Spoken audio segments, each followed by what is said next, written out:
Olá, gente, sejam bem-vindos ao terceiro Sanear, terceiro Seminário Estadual de Saneamento Ambiental da Paraíba 2025. A gente está aqui no SanearCast, que é o podcast, o canal de comunicação da seção Paraíba da ABS. Aqui comigo, Dantas, vice-presidente da ABS, e Deusdete Queiroga, que é secretário de Infraestrutura e Recursos Hídricos da Paraíba. E a nossa missão aqui hoje é falar sobre saneamento ambiental, levar comunicação, levar informação sobre saneamento ambiental. E como a gente gosta de insistir nesse aspecto, eu vou relembrar mais uma vez, porque quando a gente fala sobre saneamento ambiental, a gente pensa que é só esgoto, tratamento de esgoto, e não é, né? Então, vou relembrar aqui os 4 pilares do saneamento, que é o abastecimento de água potável para todos, né? Água com qualidade para todos, esgotamento sanitário, que é o tratamento dos resíduos, limpeza urbana e manejo de resíduos sólidos, que é o cuidado com... A gente fala lixo para que todos tenham mais ou menos uma ideia do que seja, né? Que é a coleta dos resíduos, a coleta do lixo, a forma como você destina esse lixo, o que fazer com esses resíduos, né? Que podem ser aproveitados e mudar o nosso comportamento, a nossa relação com o lixo. E ainda a drenagem e manejo de águas pluviais urbanas, a água da chuva. O que fazer com essa água e o que fazer com o que essa chuva provoca nas nossas cidades, cada vez mais afetadas por, não vou dizer desastres climáticos, porque parece uma coisa assim apocalíptica, né? Mas eu acho que é um pouco isso também. Mas é o que fazer com a água da chuva, como tratar a água da chuva e como deixar as cidades preparadas para que não sofram com enchentes, né? Bem-vindo, gente. Deusdete, secretário, muito obrigada pela sua disponibilidade, pelo seu tempo, por estar aqui no Sanear. Eu queria colocar uma primeira pergunta antes da interferência de Dantas, que é assim, a gente tem, eu fui olhar esse dado, a gente tem 90% do território da Paraíba em área de semiárido, né? Em área seca. Considerando esse aspecto, quais são as obras estruturantes que a gente tem hoje do governo do Estado para conviver com esse aspecto, né, com esse detalhe do nosso bioma, né? Pois é, primeiro, parabenizar a ABS, né, por esse evento, terceiro Sanear, um evento importante que trata de um tema, como você coloca na introdução, assim, muito palpitante e muito abrangente, né? Você envolve inicialmente 4 vertentes importantes: abastecimento de água, esgotamento sanitário, drenagem pluvial e resíduos sólidos.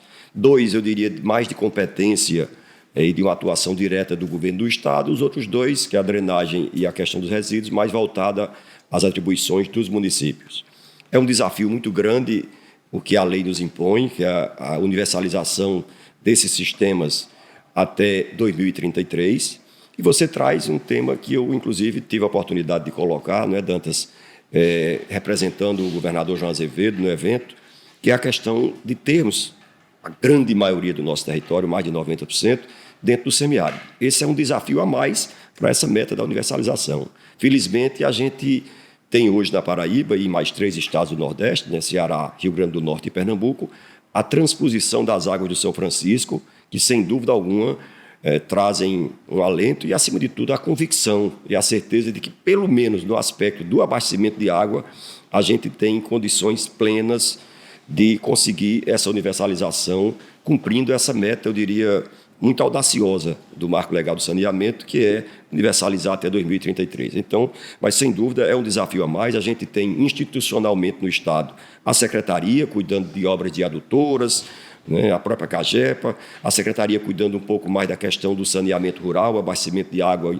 especialmente o abastecimento de água das comunidades rurais, e temos a AESA fazendo um trabalho importante de gestão das águas, que antes tinha a função já dificílima de gerir bem as águas, né, de uma região semiárida, de uma área de muita escassez e, acima de tudo, de muita irregularidade, né, do regime de chuvas. E agora tem a AESA que está, evidentemente, fazendo um trabalho fundamental na questão de gerir as águas da transposição do São Francisco. Mas, sem dúvida, Jô, você coloca um tema importante e esse desafio a mais, que é exatamente o fato de estarmos com quase todo o território no semiárido nordestino. Obrigado, Jô. Obrigado, Deusdete, pela presença. É importante demais ouvi-lo como engenheiro, como um amigo e como profissional que está feito aí pela Paraíba. Deusdete, um dos principais problemas no país hoje, quando a gente fala de universalizar os serviços de água e esgoto, tem que se universalizar os quatro, mas especificamente ligado à sua pasta, água e esgoto é a questão da coleta e o tratamento de esgoto. Essa é uma dificuldade no país inteiro e também aqui na nossa Paraíba, né? Com relação a esse problema, te pergunto assim, quais são as tecnologias que estão sendo usadas e previsão de atendermos isso até 2033, pelo menos nos principais municípios, né? Penso que, assim, efetivamente, em todos os municípios a gente não vai conseguir aí coleta e tratamento de esgotos. Mas a Paraíba, se a gente for comparar com outros estados, se tem um estado que pode conseguir aqui no Nordeste, vai ser certamente a Paraíba. Pois é, que bem, né, Dantas, que tem assim, esse reconhecimento por parte da ABS, você como engenheiro que atua na área aí há bastante tempo, a ABS tem 50 anos aqui na Paraíba, né, numa atuação importante, e esse foi um dos aspectos que eu fiz questão de frisar na fala e na abertura do evento. Né, a gente, no caso do abastecimento de água, tem uma perspectiva clara de cumprimento, mas eu disse claramente, e até fui parabenizado pela sinceridade, a gente tem um desafio imenso na questão do esgotamento sanitário. E isso é um contraste. A gente fala hoje de 5G, de fibra ótica, né, e a gente ainda tem uma dificuldade imensa com água servida correndo em vários municípios do estado. Apesar do avanço significativo que a gente tem observado eu diria 2, 3 últimas décadas, ainda tem um desafio muito grande e você toca nesse tema que é realmente importante. A gente tem, por exemplo, indicadores fantásticos, eu diria, em João Pessoa, na grande João Pessoa e em Campina Grande. Campina Grande tem um percentual altíssimo, acho que uma das grandes cidades, o maior das cidades do Nordeste. Mas ainda tem as diversas outras cidades do interior do estado, tem a questão da zona rural, e, sem dúvida alguma, é um desafio que envolve a necessidade de um investimento muito grande de recursos, questão de tecnologia que você trata bem, você tem que ter novas tecnologias, sair daquele padrão antigo, né, que a Cagepa sempre adotou, da estação de tratamento, e aí você constrói a extração, deixa ela lá. Você tem que ter hoje novas tecnologias na área de tratamento e a coleta, né, dos resíduos, a coleta do esgoto, você não tem muito como inovar. Por mais que a engenharia você tem, evidentemente, métodos de travessia por método não destrutivo, você tem alguns avanços, mas obrigatoriamente você tem que ter a ligação da casa e o destino final, que é a questão do tratamento. Mas é uma meta importante, o Estado tem investido muito, né? O João falava no início sobre as grandes obras, a gente tem, eu disse na fala, pelo menos em construção hoje, 1.000 quilômetros de novas adutoras, com investimento muito forte por parte do governo do Estado e também na questão do esgotamento sanitário.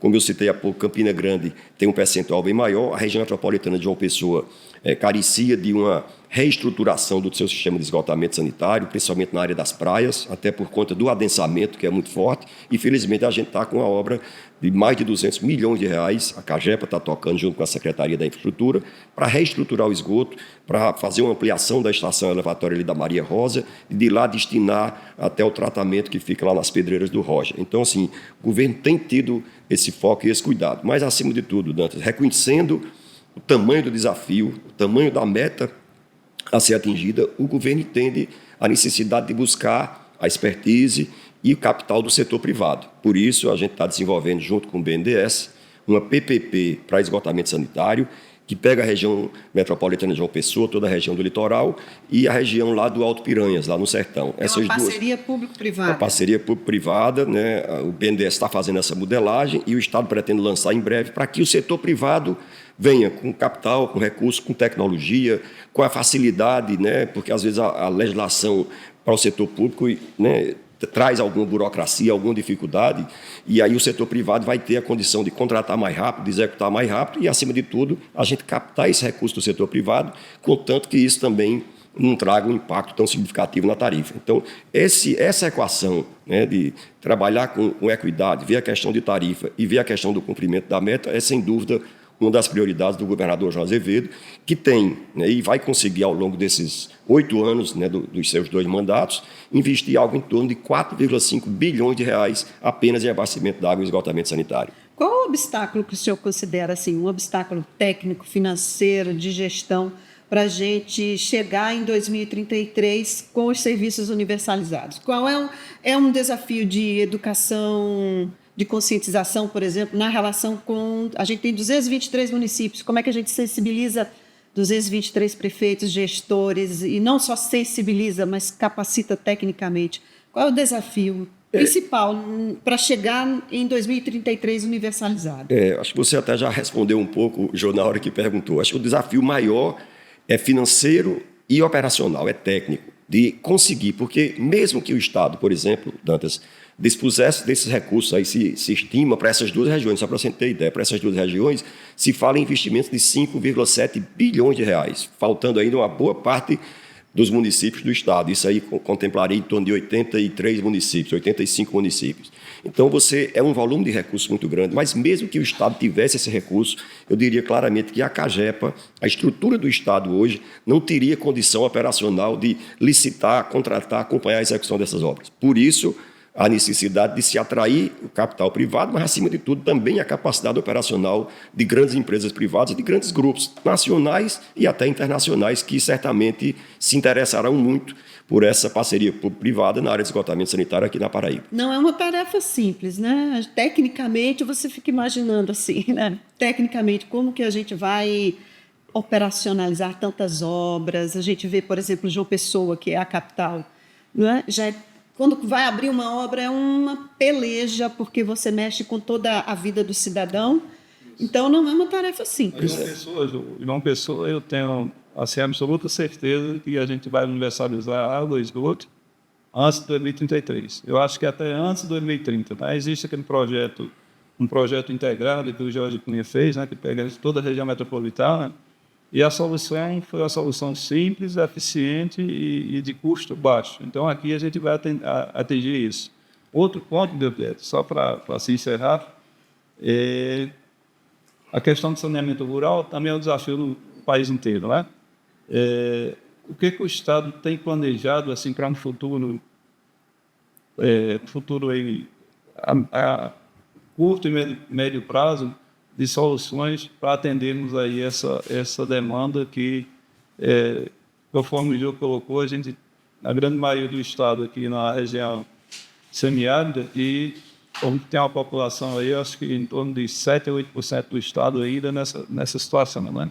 Então, o que se tem planejado, e se esse planejamento, principalmente isso, se esse planejamento deveria ter um planejamento integrado que envolva mais de um componente aí do saneamento básico. Pois é, nós estamos atacando, Dantas, eu diria, inicialmente a questão do abastecimento de água, né? Exatamente pelo fato de estar no semiárido, por ser uma região de difícil você colocar rede de distribuição, mas as comunidades, de uma maneira geral, têm recebido um investimento muito forte do governo. Você tem vários programas, Programa Água Doce, Programa Água para Todos, o Procase, com recursos de financiamento internacional, o projeto Cooperar, que tem atuado muito na infraestrutura da zona rural, e a gente tem avançado muito. A questão do esgotamento na zona rural, essa, como o presidente Marcos Vinícius estava colocando na palestra, ainda requer um ajuste até do ponto de vista legal. Mas se você tem comunidades espaçadas, tratamento com fossa, com sumidouro, a gente entende que vai resolver. O grande problema do esgotamento é, sem dúvida, nas grandes cidades, nos grandes conglomerados urbanos. Mas o Estado tem avançado muito. Institucionalmente, a gente criou agora, recente, acho que 4, 5 meses, o governador encaminhou para a Assembleia e foi aprovada uma legislação que cria, dentro da Secretaria da Infraestrutura, uma gerência de saneamento rural. É importante a gente ter isso institucionalmente. E, evidentemente, no saneamento rural, a gente carece muito de parceria com as prefeituras municipais, né? Você não tem como, por exemplo, uma empresa como a CAGEPA atuar em comunidades esparsas na zona rural. Então, é importante, e tem tido isso, felizmente tem tido isso que João colocou na pergunta anterior, sobre a conscientização. Acho que a população tem se conscientizado da necessidade, da importância, da questão ambiental, né? E a gente sabe que esgotamento trata diretamente disso, e os prefeitos municipais, eles têm tido, João, essa consciência no sentido da necessidade de avançarmos, de dar passos bem decisivos na questão dessa universalização. Então, assim, eu diria que a questão, e a gente sabe também, Dantas, que a questão de drenagem e de resíduos sólidos na zona rural, você não tem um impacto tão grande, né? Algo que dá para se tratar localmente. Então, o grande desafio é o fato de estarmos com 90% do território no semiárido, e o Estado tem feito programas, esses que eu citei, para perfuração de poços. A gente tem muitos poços artesianos, a gente perfura em média 400 poços artesianos por ano, através da própria secretaria, fora outras contratações que o governo tem feito. Instalação hoje com placa solar, que é um avanço significativo do ponto de vista tecnológico. Você evita de que a prefeitura tenha que bancar aquilo eternamente, aquela conta de energia. A gente tem hoje vários sistemas autônomos com energia solar funcionando e vários outros de dessalinização, porque em várias regiões do estado, especialmente o Cariri e o Curimataú, a gente tem água de poço, geralmente com teor com a salinidade muito alta. E aí os programas de dessalinização também têm atuado fortemente nisso. É assim, também, repito, um desafio grande, né, a questão de atender a universalização na zona rural, mas o Estado tem avançado, aí, eu diria, a passos largos nesse objetivo.